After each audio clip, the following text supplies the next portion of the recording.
सभापती महोदय, नाही ना 11:15 पर्यंत या तुमच्या अगोदर या प्रस्तावाला पाठिंबा देण्यासाठी मी जास्त वेळ घेणार नाही. सभापती महोदय, या प्रस्तावाला पाठिंबा देण्यासाठीच मी पण उभा आहे.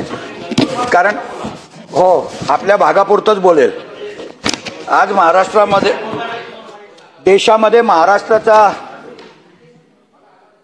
परकीय थेट गुंतवणूकमध्ये पहिला नंबर आहे. महाराष्ट्राची प्रगती गेल्या 3 वर्षामध्ये एकदम झपाट्याने आपण बघत आहोत. आणि महाराष्ट्राचे मुख्यमंत्री, दोन्ही मुख्यमंत्री म्हणजे आदरणीय एकनाथराव शिंदे साहेब यांनी 2.5 वर्ष कॉमन मॅनचं हे सरकार आहे म्हणून एक महाराष्ट्रामध्ये ओळख निर्माण केली. एवढ्या मोठ्या प्रमाणामध्ये परकीय गुंतवणूक महाराष्ट्रामध्ये आली आणि सर्वसामान्य माणसाला असा आत्मविश्वास निर्माण झाला की नाही, हे सरकार आमच्यासाठी काम करतंय. लोककल्याणाच्या योजना भरमसाठ आणल्या आणि त्या लोककल्याणाच्या योजनेच्या माध्यमातून आज अशी परिस्थिती आहे की 232 आमदार हे युतीचे निवडून आले. आणि असा झपाट्याने विकास होत असताना एकीकडे महाराष्ट्रामध्ये काही भागाचा विकास होतोय सभापती महोदय, आणि काही भागामध्ये बॅकलॉग निर्माण होतोय. माझी विनंती आहे शासनाला सुद्धा, कारण याच्या पूर्वीच्या राज्यकर्त्यांनी पश्चिम महाराष्ट्राचा विकास केला, फार मोठ्या प्रमाणात पश्चिम महाराष्ट्राचा विकास झाला. आता आदरणीय देवेंद्रजींच्या नेतृत्वाखाली सुरुवातीला विदर्भामध्ये जो बॅकलॉग निर्माण झाला होता तो बॅकलॉग भरून काढण्याचं काम या सरकारमध्ये होत आहे. माझी विनंती आहे सभापती महोदय की आजही महाराष्ट्रामध्ये बाकीच्या, कारण आता आम्ही जर विचार केला नंदुरबार परिसर, तर महाराष्ट्रामध्ये दरडोई उत्पन्नामध्ये सर्वात शेवटी आम्ही आहोत. आणि दुर्दैवानं आज आम्हाला मुख्य प्रवाहामध्ये आणण्यासाठी कुठलेच प्रयत्न होत नाही. सरकार पाठीमागे उभं असलं पाहिजे. खरं म्हणजे सरकार पाठीमागे राहिल्याशिवाय त्या भागाचा विकास होऊ शकत नाही, हे आपण मान्य केलंय. आणि म्हणून माझी विनंती आहे आपल्याला की आपल्या माध्यमातून शासनाला की जसा पश्चिम महाराष्ट्राचा विकास झाला, जसा विदर्भाचा विकास झाला, आता गडचिरोलीच्या पाठीमागे हेच जसा पश्चिम महाराष्ट्राचा झाला रडू नका.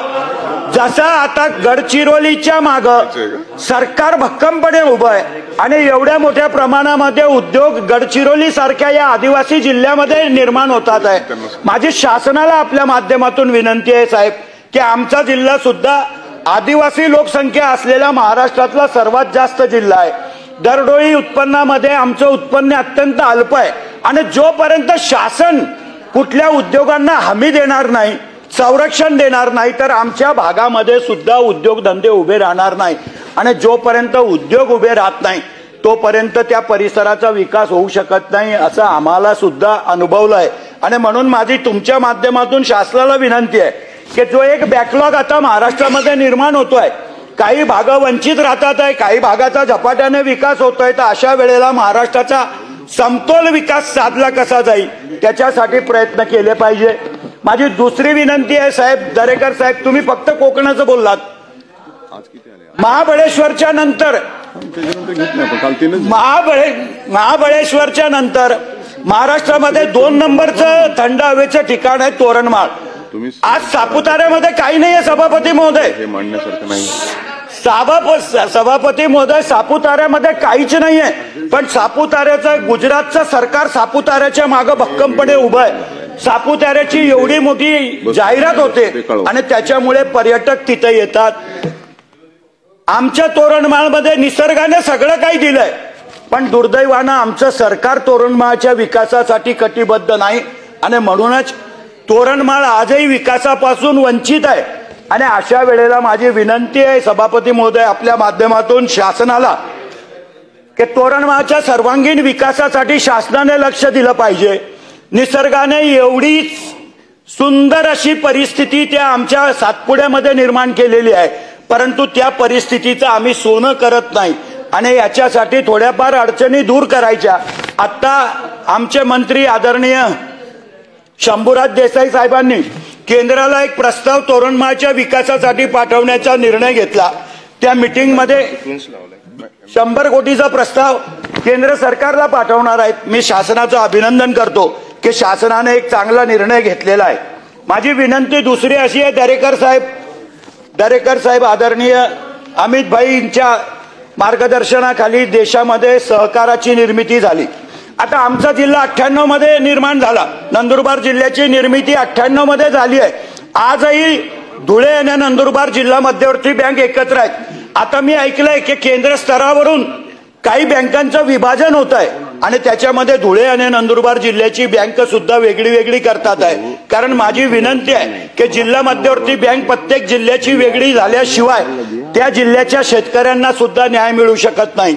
आणि म्हणून केंद्राच्या योजनेमुळेच आज धुळे आणि नंदुरबार जिल्हा 25 वर्ष झाले एकत्रच आहेत आणि त्या जिल्हा बँकेचं विभाजन होण्याचा प्रयत्न होतोय. आणि जर तो प्रयत्न झाला तर खरंच नंदुरबार आणि धुळे जिल्ह्याची जनता केंद्र सरकार आणि राज्य सरकारला धन्यवाद दिल्याशिवाय राहणार नाही. आणि म्हणून माझी विनंती आहे शासनाला की शासनाने फक्त खास करून आमच्या आदिवासी जिल्ह्याला नंदुरबारला दत्तक घ्यावं आणि नंदुरबार जिल्ह्यामध्ये कारण आजही साहेब मुख्यमंत्र्यांनी पालकमंत्रीपद जोपर्यंत आमचं स्वीकारणार नाही. कारण बघा, एकनाथराव शिंदे साहेब सुद्धा गडचिरोलीचे मुख्यमंत्री होते, त्यांनी झपाट्याने लक्ष दिलं. आज देवेंद्रजी सुद्धा गडचिरोलीचे पालकमंत्री आहेत, त्याच्यामुळेच गडचिरोलीचा विकास होत आहे. आणि जोपर्यंत मुख्यमंत्री आमचे पालकमंत्री होत नाही तोपर्यंत आमचा विकास होणार नाही अशी शंका आता आमच्या मनामध्ये व्हायला लागली. सभापती महोदय, आदिवासी जिल्हा आहे, दर वर्षाला कमीत कमी 7-8 लाख मजूर हे गुजरातमध्ये आणि इतर भागामध्ये दैनंदिन जीवनामध्ये जगण्यासाठी जातात. आणि अशा वेळेला रोजगाराचं काही साधन आमच्याकडे दुर्दैवानं निर्माण झालं नाही. आम्ही सर्व लोकप्रतिनिधी एकत्र होऊन कधी नंदुरबार जिल्ह्याच्या विकासासाठी भांडलो नाहीत, ही सुद्धा आमच्या मनामध्ये खंत आहे. आणि म्हणून माझी आपल्याला माध्यमातून शासनाला विनंती आहे की काहीही करून नंदुरबार धुळे जिल्ह्याला सुद्धा मुख्य प्रवाहामध्ये आणण्यासाठी शासनाने प्रयत्न करावे. पुनश्च एकदा मला संधी दिली त्याबद्दल आपले आभार मानतो आणि या प्रस्तावाला मी पाठिंबा देतो. धन्यवाद. मनीषाताई. मराठी न्यूज हे चॅनल सत्य आणि प्रामाणिकतेवर आधारित सामाजिक, शैक्षणिक, आरोग्य, आध्यात्मिक, राजकारण व प्रवास विषयांवरील माहिती सादर करून सकारात्मक बदल घडवण्यास कटिबद्ध आहे. पुढील लिंकवर क्लिक करून आजच चॅनलला सबस्क्राईब करा.